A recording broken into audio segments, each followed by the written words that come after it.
Over the past century, many groundbreaking discoveries have led to scientific paradigm shifts in our understanding of the world.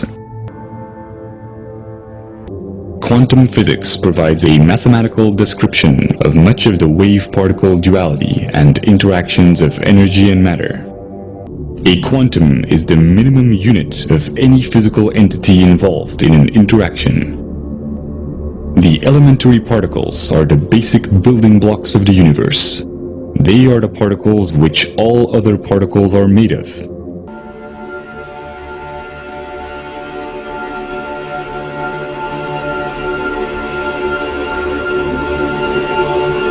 As de Broglie's equations apply to all matter, we can fundamentally establish that C equals HF, where C stands for consciousness, H for the constant of Planck, and F for frequency. C is responsible for what we experience as the now, a quantized or minimum unit of an interaction. The sum of all moments C up till the current moment is what shapes our concept of life.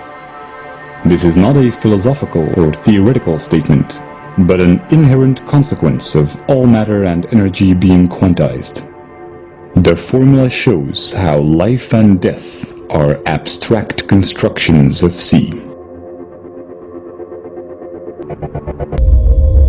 When we study the universe from a quantized frame of reference C, we have to take into account all experimental evidence that applies to quanta. This includes how matter and antimatter are created simultaneously in particle accelerators, and how mesons switch back and forth between one and the other. This has significant consequences when applied to C. From a quantum perspective, every instance of C has an anti-C. The unperturbed time t in the uncertainty principle is the required time or cycle for quanta to exist. Similar as observed in mesons, our personal experience of time or interval of the current moment reaches its threshold when C is cancelled out by its anti-C. C's interpretation of this single self-annihilating moment is framed within an abstract arrow of time. If we then want to define interaction and look at the basic properties of the wave-particle duality of quanta, all interactions would consist of interference and resonance.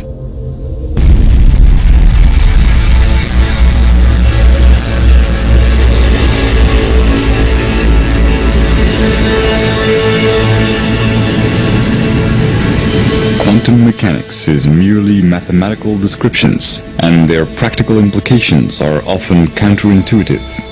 Classical concepts such as length, time, mass, and energy can also be approached with similar descriptions. By building on de Broglie's equations, we can substitute these concepts with abstract vectors. This is a probability-oriented approach towards the basic and already existing concepts in physics that allows us to unify quantum mechanics with Einstein's relativity.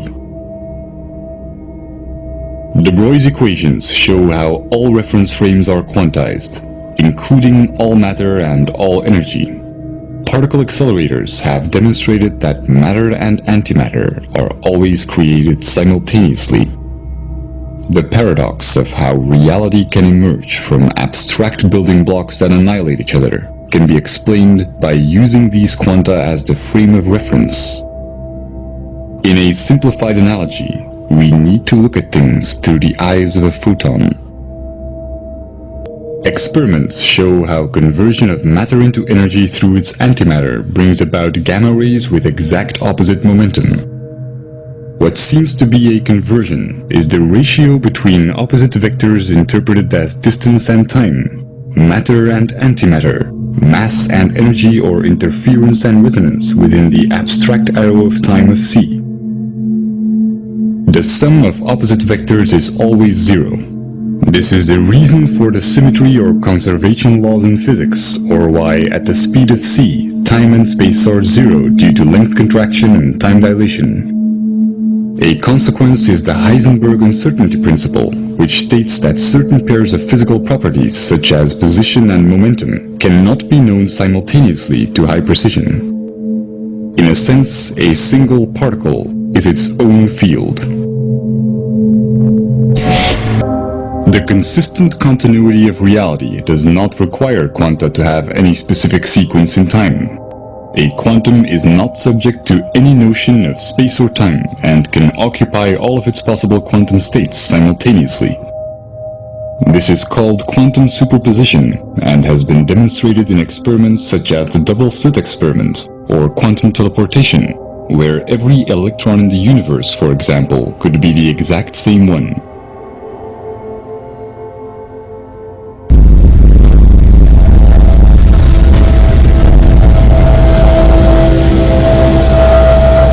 We traditionally associate the notion of an arrow of time with the sequence of events that we experience through the arrangement of short-term and long-term memories. We can only have memories about the past and not about the future, and we've always assumed that this reflects the flow of time. Scientists only began to question this logic when discoveries in quantum mechanics demonstrated that some phenomena are not bound by our notion of time, and that our concept of it is nothing more than our perception of the change in observable values. This is also reflected in time dilation and length contraction, which are part of the reason why Einstein established that time and space are the same fabric. In an absolute sense, the notion of time does not differ from the notion of distance. Seconds are equal to light seconds, but cancel each other out. To clarify, with distance and time being each other's opposites, the passing of time can be interpreted as the distance that the hands of a clock travel as they move in a direction that is opposite to time. As they move forward in distance, they effectively travel backwards in what we would call time. This is also why any single separate minimum unit of experience is always instantly annihilated within a timeless now. This understanding sets the record straight between wave function collapse and quantum decoherence.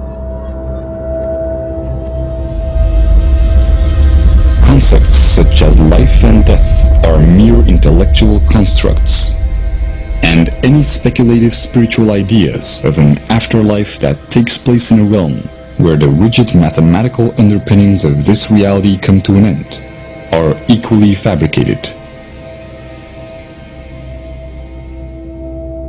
An important cosmological consequence is that the Big Bang Theory, where the universe is traced back to one point by looking at the past, is a misconception. The traditional assumption of space-time, where space is three-dimensional and time plays the role of a fourth dimension, is inaccurate. If we would want to study the origin of the universe, we would actually have to look forward, since C's time vector direction is opposite to the arrow of distance, from which we perceive an expanding universe. Although this temporal mapping of the universe will only yield abstract concepts with no relation to its quantum underpinnings. Experimental evidence includes the accelerating expanding universe, following what is known to be an inverse or time-reversed black hole metric, as well as the many problems related to the Big Bang Theory, such as the horizon problem.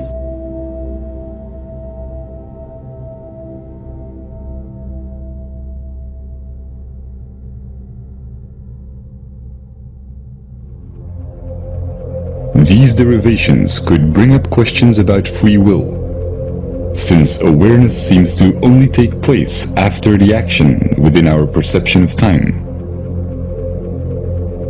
Most neurological investigations that have shed light on this question show that action is indeed taken before becoming conscious of it.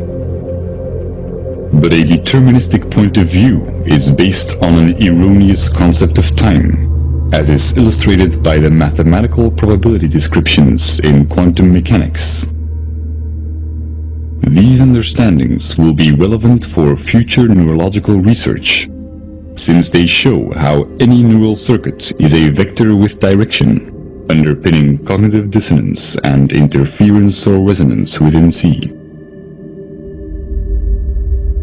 The ability to understand and consciously alter these directions, acquired through billions of years of evolution, confirms how important our belief systems are in expanding our awareness, and how they affect our working memory, which is responsible for the extent to which we can make connections and for the neural processes that create meaning.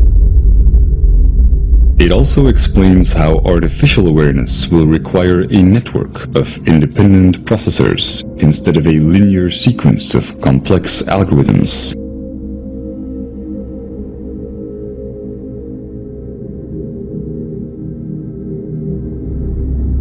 Athene's grand unification is one solution that unifies quantum physics and Einstein's theory of relativity. And if we can preserve unfiltered access to a neutral internet, we can test the validity of our ideas. We can enhance our imagination by making new correlations. And we can be part of the evolution of our understandings of the universe and of the mind.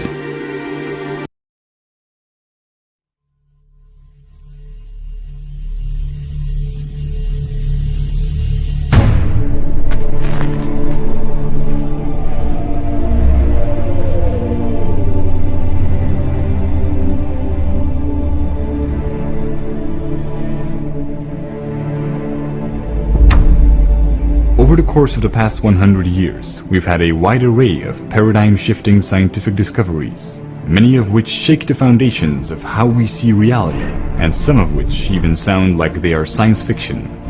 We know that matter is 99% empty space, and that quantum particles are zero-dimensional points. We can verify that time travel into the future is possible at high speeds. We have quantum particles that can teleport through impenetrable walls, be in two places at the same time, and change their behavior when there is a conscious observer. Quantum mechanics is much more than theories and interpretations. It provides undeniable and mathematical proof that everything we know and experience works in ways that are fundamentally surreal. And it isn't the only field in science that is making us think about our sense of reality. Neuroscience studies the nervous system, and it has given us many insights about what is still the most profound mystery in biology: consciousness. The definition proposed in 2012 is that it is the sum of the electrical discharges occurring throughout the nervous system. When this activity becomes unusual due to, for example, brain injury, we experience things very differently. One rare disorder that can occur in association with migraine attacks and diabetes is called the Capgras delusion, which causes patients to believe that close friends and relatives are actually imposters. Even when patients who suffer this delusion seem to retain all their intellectual abilities, they will still insist and create elaborate rationalizations to explain how their family and friends have been replaced by frauds. Other disorders can cause patients to lose the ability to describe or perceive the right half of people's faces, but they will not be aware that they have this condition and instead come up with inaccurate descriptions that they believe to be correct. We traditionally and intuitively assume that our capacity for mathematical and rational thinking gives us the ability to make objective distinctions. And while it is certainly responsible for our incredible spectrum of intellectual and scientific progress, the same intellect that can lead us to groundbreaking discoveries can just as well get us caught in delusions. The underlying patterns of our consciousness define our entire perception of reality. It also seems that our consciousness works more like a digital clock than an analog one. Rather than a constant flow of experience, our experiences could be broken up in intervals or time quanta of 0.042 seconds, each of which make up one moment of consciousness. This is called quantization. It means that something can be broken up in small discrete building blocks. Each state of consciousness consists of a certain amount of information and can theoretically be stored on, for example, a hard drive. While not currently within reach, we are seeing tremendous progress in research that is aimed at simulating the brain. Some of the most reality-shattering discoveries of the past century haven't even been absorbed in mainstream culture yet. And what we have found in only the past decades is starting to point to an understanding of consciousness that will change the way we look at life and death. In 2007, stem cell pioneer Robert Lanza proposed that time and space, and even our entire reality, are not what we think they are. Criticized for being incomplete, but at the same time recognized as scientifically sound and potentially revolutionary by scientists ranging from Nobel laureates in physiology to astrophysicists at NASA, the theory of biocentrism describes reality as a process that fundamentally involves our consciousness. Lanza's scientific theory explains how without consciousness, all matter dwells in an undetermined state of probability. Time has no real existence, and space is just a concept we use to make sense of things. If we look towards neuroscience and quantum mechanics to further fill in the blanks and shortcomings of biocentrism, all that we are left with are quantized states of consciousness. Reality how we know it does not exist, and if it had any sort of existence that we could visualize, it would look something like this. An endless sea of static, of information in which all probabilities exist. Imagining all these probabilities within a zero-dimensional space without time is not easy, but it is perhaps as close as we'll ever come to imagining what reality really is.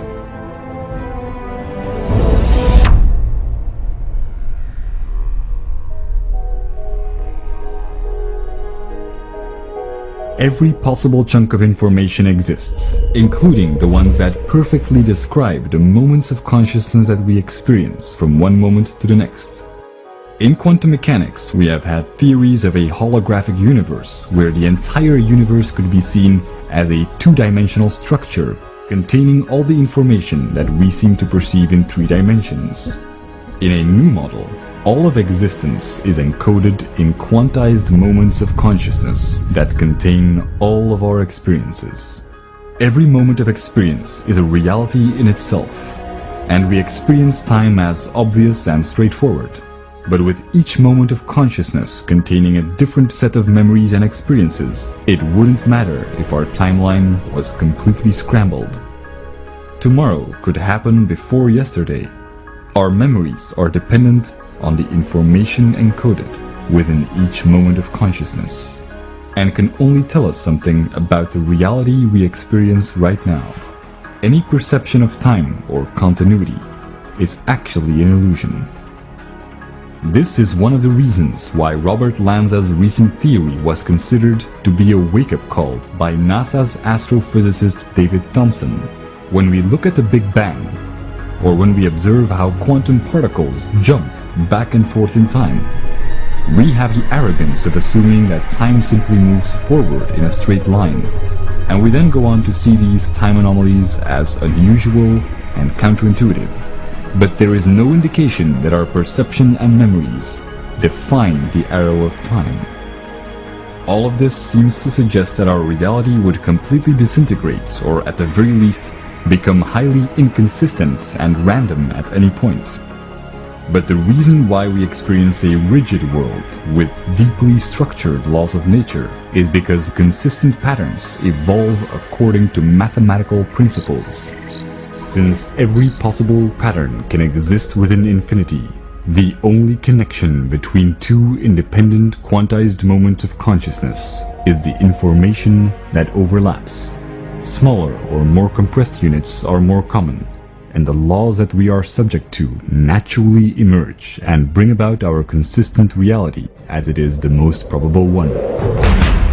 Patterns can be found in any type of chaos, and since very complex structures are required for consciousness to exist, the reality that we experience evolves along the probable branches of its own specific pattern. If neural disorders such as Capgras syndrome have taught us anything, it's that we have an incredible ability to rationalize the oddities in our reality. There is one claim, though, that becomes hard to refute: that the pattern of quantized moments of experience is inherently infinite. And statistically, an afterlife is inevitable.